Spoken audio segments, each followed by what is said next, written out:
In this session, we are going to discuss with you with the natural disasters. Many people say that there is no natural disaster. All the disasters are man-made because nature cannot create a disaster. There are hazards, which are there. For example, if there is more rain, then it is a hazard. But in case you have planned, you have proper drainage system, you have proper planning, then this water is a resource and it cannot be a disaster.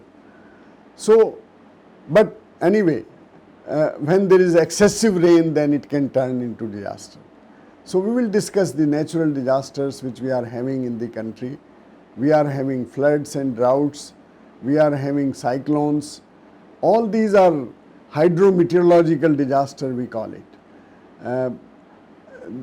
Then we have cyclones, we have earthquake, which is geological hazards and geological disasters, landslides, which are there in Himalayan region. We have GLOFs, which is glacial lake outburst flow, which is again very important disaster. We have avalanches, we have forest fire, we have so I think the entire country is highly vulnerable for natural disasters, and we cannot discuss in one session each and every natural disaster. But we will give you some basics, For example, the Himalayan region, and in the entire Himalayan region is highly vulnerable for three disasters. One is landslide, earthquake, because it is highly seismic. It is coming in most of the Himalayan states, they come in seismic zone 5 and 4. They have avalanches because there is snow-clad mountains and avalanches are very common. GLOFs, in some of the states this is a major problem. Uttarakhand, we have seen that very recently when the Badrinath temple was affected, and it was because of one of the glacier, and this glacial lake melt, and this outflow created a big disaster in the country.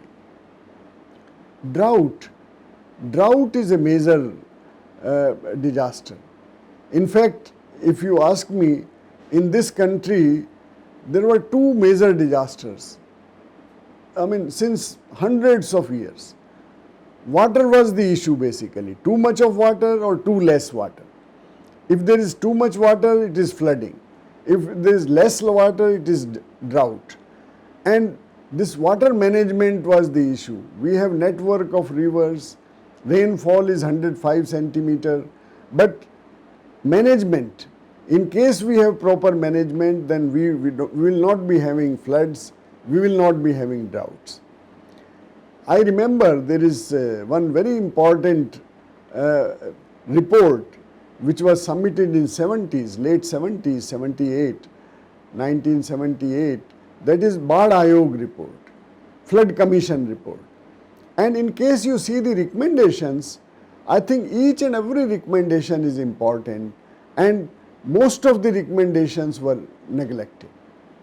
Then for drought, which is again a very important thing, and for this country, why important, 250 years back, 1770, we had biggest drought, the historical drought, which is Bengal famine. And the Bengal famine, 1/3 population of that region was perished, In British period, actually 1880, onward, there were three big famines. It was in 1883, it was in up to 1900, 3 times there was a famine, and then famine code was prepared by Britishers. And this famine code was basically the relief work which can be given to the people when there is drought. Then we have a large coastal area. And this coastal area, if you see the east coast, it is more than 700 kilometers. West coast Some of the area is highly vulnerable, about 400 kilometer area is highly vulnerable in west coast. And every year 4 or 5 cyclones are formed in Bay of Bengal, and either Tamil Nadu or Andhra Pradesh or Odisha or West Bengal, this area get affected. So cyclone is a major problem, and in separate session we are discussing the Odisha super cyclone. So cyclone is our another disaster. Landslides, which is very common, as I told you, the Himalayan region in Western Ghat. Himalaya is a young mountain, so there are number of landslides, and now in Himalaya there is another disaster, which is forest fire. And because of climate change, the forest fire is very common. And people are estimating that in coming 10 years, the frequency of forest fire will be much more than what we are seeing today.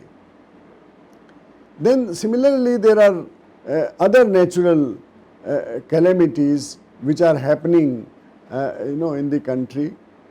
Now the pandemic, this COVID-19, this is there in the whole world, and the whole country is affected by this.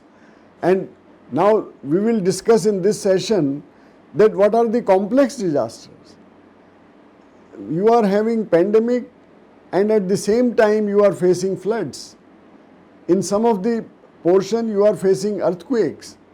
In some of the, because earthquakes are very, in last 2 months, it was not of high magnitude, but it was there. There is thunder lightning. More than 150 people died, till in 2 months in UP and Bihar because of thunder lightning. So new disasters are coming, complex disasters are coming, and how to combat with that, that is important. What kind of preparedness required? What kind of mitigation required, for these natural disasters?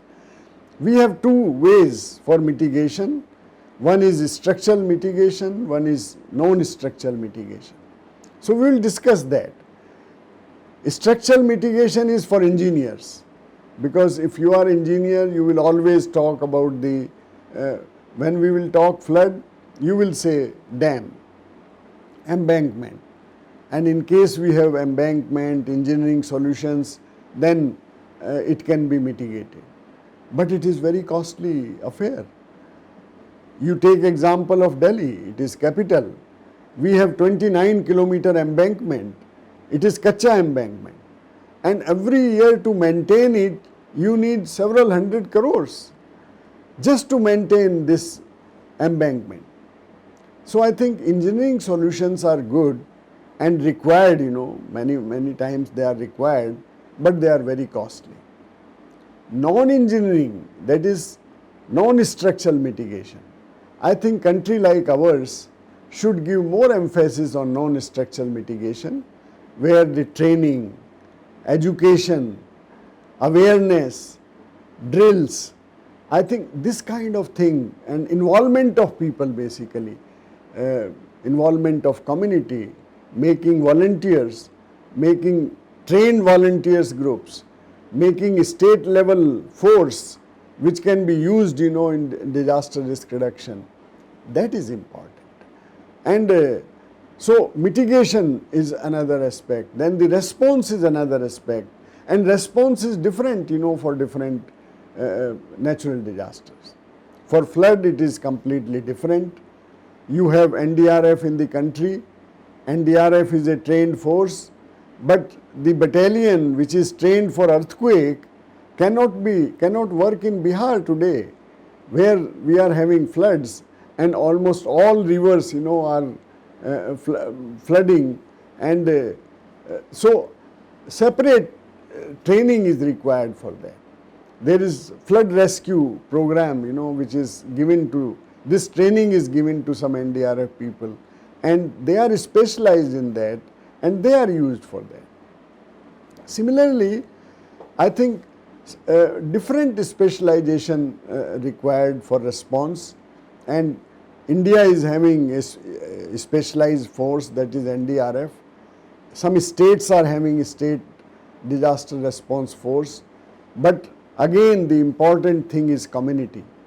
In case we train the community in response, then I think they can work, and they can work with these forces, they can work with the volunteers, they can work with civil defense, and then it is possible. We will also discuss in this session the use of science and technology, in these disasters. Use of science and technology. For example, Cyclone, we have developed a very good system. We have radars, we have Doppler radars, and we are proud of our IMD that their warning system start from the formation of cyclone up to the landfall. I think they can give correct wind speed, wind direction, where will be landfall, what will be the impact. So all these things can be given correctly by the Indian Meteorological Department, because we are spending money on science and technology.